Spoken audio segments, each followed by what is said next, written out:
Hey guys, happy Saturday. I just wanted to pop on here. I did say I was going to come back on a little later on. We had our 10th anniversary celebration today here in Milwaukee for PlanNet Marketing, and it was phenomenal.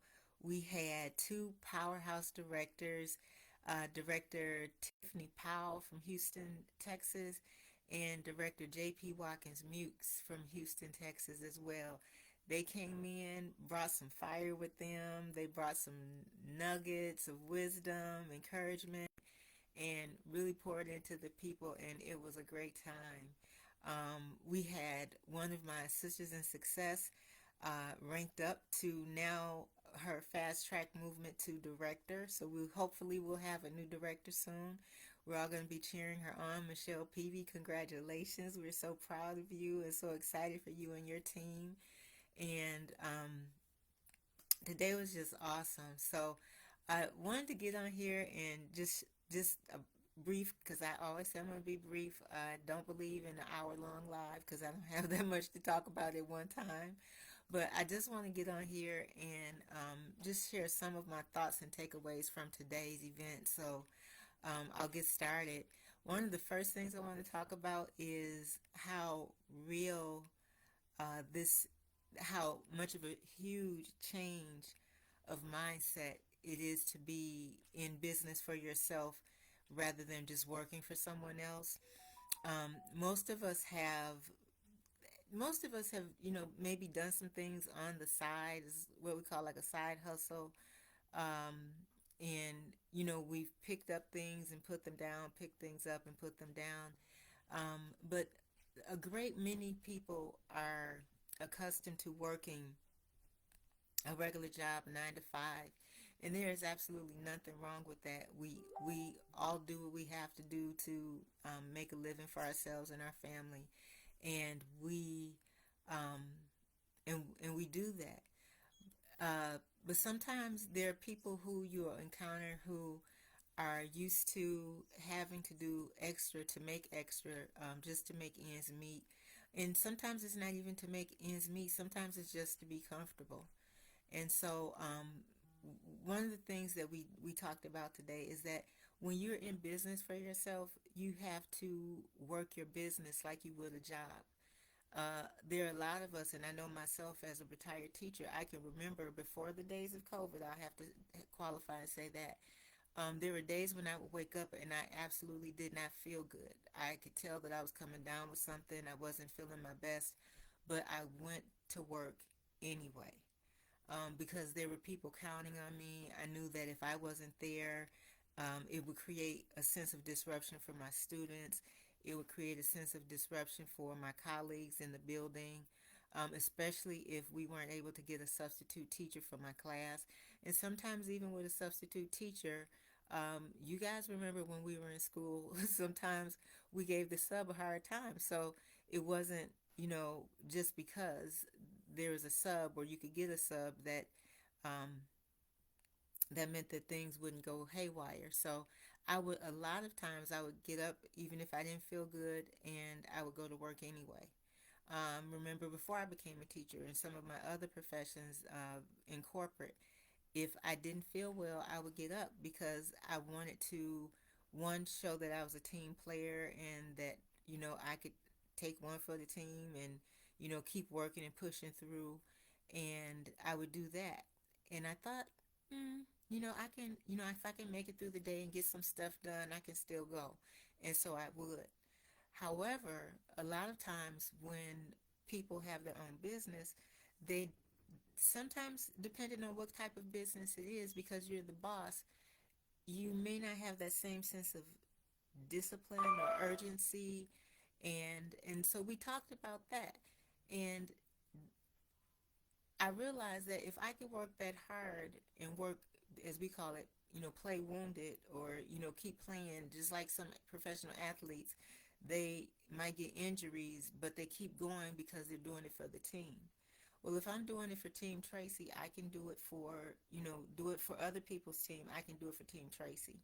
And so that was a realization today. And I have to say that I've been doing that because even since I've been in business for myself, there have been times where I didn't feel well, and I still went to meetings for training. I didn't feel well, but I promised to get something done for a client, and I still, I pushed through. And so, but everyone doesn't have that sense of discipline. So as you're working to build an organization and you're looking for people to partner with you, you want to look for people who understand what it means to work through some of the things that cause life to be life in. And we talked about that because life is going to always be life, and no matter what. If life was not lifing, it would not be life. It would not be. And so when people say, "Oh, life is life," and I gotta, I can't do this, can't do that. Well, sometimes you may have to take a step back, but don't sit it out. Uh, do what you can. Um, push push yourself. If you're gonna push yourself for someone else's job and business, push it for your own self and your own business, and creating that legacy for your family. I know there are many times and there are many people that I've met who've done that. They've shown up for their employer, but when it comes to having a business of their own, they don't always feel like they have to or need to show up for themselves. And so we talked about that and the difference that can make in your business. And when you're working for yourself and you're owning your own business, you're really working for leaving a legacy for your family. And that's one of the things that I love about this business is that there is a legacy plan in place.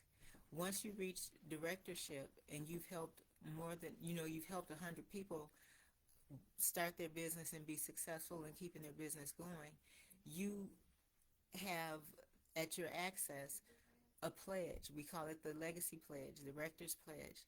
And that's something that you can leave your family. And it's better than life insurance because once life insurance money is gone, it's gone. But this legacy pledge with our company, once you transition, you leave it behind for your family, and it keeps going.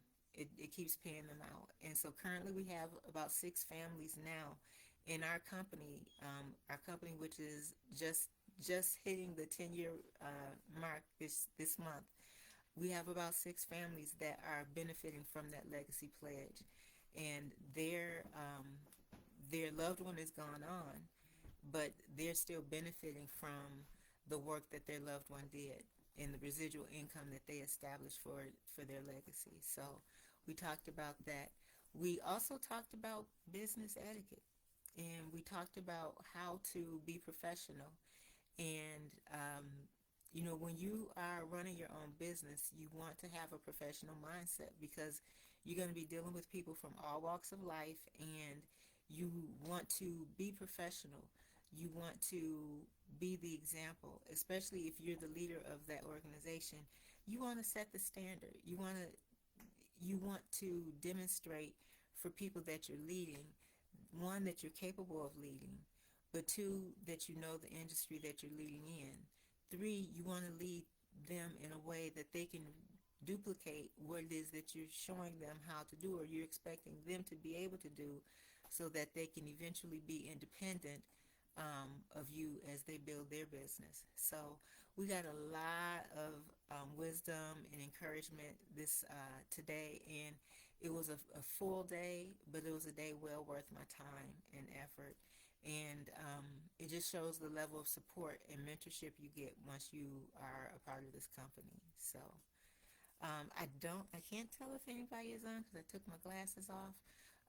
But I wanted to just get on here and briefly share my thoughts and takeaways from today.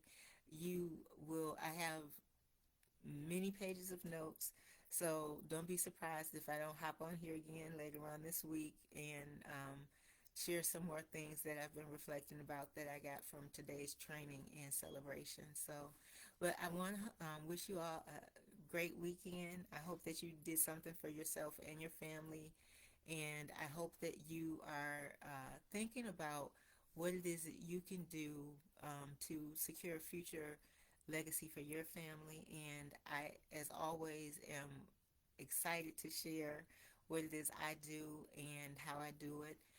Some And I think one day I will, when I do my live, I'll go through more detail about our business and our plan.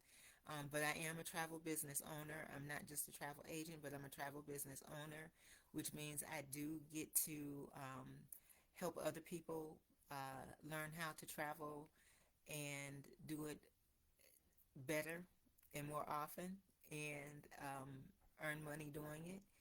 And I also get to do it myself, and I also get the benefit of being an owner. So I love that, and that's something that I started before I retired from teaching, and I'm thankful that I did. I made the decision.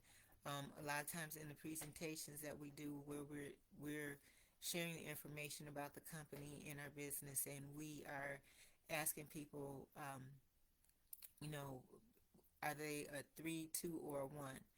And I was a one right away, and I knew that this was a good business for me because I do love travel, and um, I love knowing how to do it better. So that's my hope, is to be able to help other people learn how to do it better, and to learn how to monetize what people are already doing. So all right, everybody, have a great night, a great rest of your weekend if I don't see you on these internet streets. And if you have any questions about travel, any questions about owning your own travel agency business, don't hesitate to reach out to me, message me, DM me, leave a comment in the comment section. Whatever you want to do to get more information, let me know, and I'd be happy to help you. In the meantime, peace, love, and happiness. Have a good weekend.